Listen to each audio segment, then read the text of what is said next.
Good morning, guys. I hope that you've had a great weekend. Today, we're going to be doing our next read aloud, which is The Legend of Betsy Ross. And I want you to think about, we've heard some legends before. So what do you remember about a legend? Well, if you said that it's something that can be passed down from generation to generation, and it's something that may or may not be true, then you are correct. So I want you to keep that in mind as I'm reading this story and think about the title of this read aloud, The Legend of Betsy Ross. So this is a story that has been passed down for generations, and it may or may not be true. Okay, so here's what you're listening for today. I want you to listen for these words: alternating, which is actually going to be our word of the day, legend, patriotism, and seamstress. Now here's what you're listening for today in the read aloud. I want you to listen carefully to find out what Betsy Ross did to help the new nation, the United States of America. Oh, and Stars and Stripes. Sorry, I forgot that there was a fifth one. Okay, here we go. Betsy and John Ross were newlyweds in 1773 when they opened their seamstress shop in the busy port town of Philadelphia. Now, you just heard that John and Betsy were newlyweds. What two separate words do you hear in the word newlywed? What do you think that word means? So what two words did you hear? Newly and wed. What does newly mean? New. And wed means married. So they were newly married. A seamstress is a person who sews with needle and thread to make or repair things of cloth. John hung a sign outside their house at 239 Arch Street. The needle and spool of thread helped people find their shop. At about the same time that Betsy and John were having a party to celebrate their wedding, patriots in Boston were having their own party, the Boston Tea Party. And you remember what a party that was. The patriots used the sea as a giant teapot, dumping shiploads of tea into it. After that night, the colonies decided to work together to come up with a plan for answering the British demand for taxes. The meeting of representatives from all 13 colonies, the First Continental Congress, was held in Ross's hometown of Philadelphia, Pennsylvania. Midway between the New England colonies and the Southern colonies, Pennsylvania was an important meeting place for colonists from all over. John and Betsy founded an exciting city in which to live, especially as the patriots began to gather there. John agreed with the patriot cause and wanted to break away from Great Britain. One night, Betsy's husband, John, died suddenly. It was very sad, and not yet 3 years since Betsy and John Ross had celebrated their wedding day. After John's death, Betsy decided to run the seamstress business on her own. So Betsy Ross was an independent woman. Do you guys remember what independent means?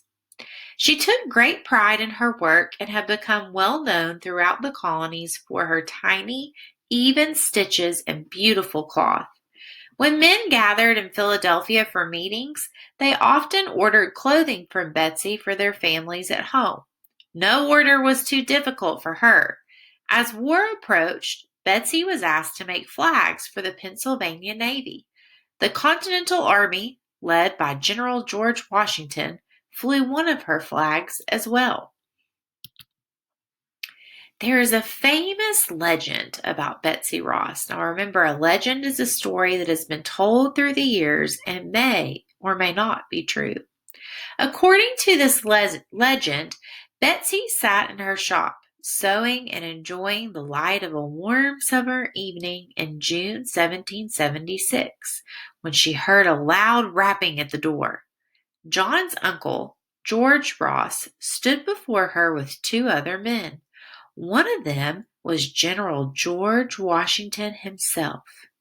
"Good evening, madame," he began. "We have an important job that needs to be done very quickly. As your husband John was a patriot, and you are known to be the best seamstress in the colonies. We feel that you are the right person for the job." "Do come in," Betsy replied. "I will heat the kettle for tea, and you can explain to me your business." "Thank you kindly, dear Betsy," said George Ross, entering the house, "but I am afraid we do not have time to sit down. As you may have heard, the Continental Congress is meeting here in Philadelphia for a second time. We are on our way to a meeting this very evening. Soon, quite soon, we will formally declare our independence from Britain. We must be ready with a new flag, for we no longer want to fly the flag of the British King." Betsy stood still, listening to his words and turning to General Washington, who had taken a scrap of paper from his coat pocket. "Mrs. Ross," General Washington said, "this is your chance to show your patriotism or love for your country, as your late husband John did. I have drawn a rough design sketch for the new flag. Please take a look and let me know what you think. We would like for you to sew the first flag of a new nation, 13 colonies united against Great Britain." Oops. Betsy took the slip of paper from General George Washington's hand. Now, in this sentence, the word slip means a small piece of paper. The word slip can also mean to lose your balance, especially on a slippery surface. On it was a square drawing of 13 stripes and 13 stars. Betsy nodded her head and then looked up in the general's face. Why did the design have 13 stripes and 13 stars? "Yes," she smiled, "I accept. I will gladly make the flag. Might I offer just one suggestion, sir?" General George Washington liked Betsy's suggestion of a 5-pointed star instead of the 6-pointed one that he had drawn. Then the 3 visitors turned and left as quickly as they had come. Betsy set to work on the flag the very next day. Taking down a red bolt or roll of cloth from the shelf, she measured and cut 7 strips of equal length and width. Then she did the same thing with a bolt of white cloth, this time cutting 6 strips. She applied her famous even stitches along the length of each strip, first a red and then a white, until 13 stripes of alternating colors joined together to form a large rectangle. Next, Betsy measured and cut a square from a bolt of blue cloth and carefully stitched it into the upper left-hand corner of the flag. Days later, when she had completely finished, 13 white stars almost twinkled in a perfect circle against the dark blue background. When Betsy showed George Washington and his fellow representatives the finished flag, they were very pleased. They knew this flag would represent the new country well. This new flag stood as an important symbol to the men who gathered under it on the 4th of July when they voted to approve their letter of independence to King George. 1 year later, in July 1777, the Continental Congress officially adopted Betsy Ross's flag, the Stars and Stripes, as the national flag of the United States of America. Stars and Stripes is a name often used for the flag of our country. Why do you think that name is used? Now here's a video that you can watch on YouTube about Betsy Ross. I have the link at the top that you can type in, or if you just search for Independence Day in the history of the American flag, you should be able to find it. Now here are your questions for today. What type of work did Betsy Ross do? Number 2. The title of the read aloud is The Legend of Betsy Ross. What is a legend? Number 3. What is the legend of Betsy Ross? Number 4.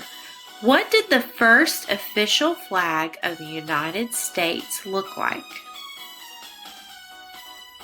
And number 5, why were there 13 stripes and 13 stars?